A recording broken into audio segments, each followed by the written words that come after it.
மகாம இப்ராஹிம். சரி, மகாம இப்ராஹிம்னா என்ன? அதுக்கு தமிழ் அர்த்தம் என்ன? இப்ராஹிம் அலைஹிஸ்ஸலாம் அவர்கள் நின்ற இடம், அதுக்கு பேரு தான் மகாம இப்ராஹிம்.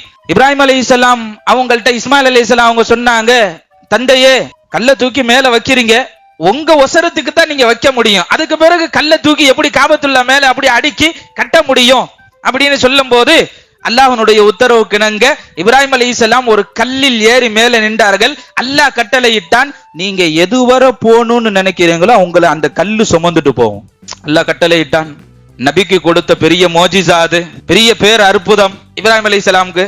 அந்த ஏறி நின்ற கல்லு தான், அந்த கல்லுக்கு பேர் மகாம இப்ராஹிம். காபத்துல்லாவுக்கு மேல் எதிர்த்தாப்புல, அந்த கேட்டுக்கு எதிர்த்தாப்புல கிளி கூண்டு மாதிரி ஒண்ணு இருக்கும், அதுல அந்த கல்ல உள்ள பதிய வச்சிருப்பாங்க. இதுல அல்லாஹ் ஒரு விஷயத்தை என்ன செஞ்சான்னா, பாறையில இப்ராஹிம் அலைஹிஸ்ஸலாம் கால் பதிகிற மாதிரி செஞ்சுட்டான்.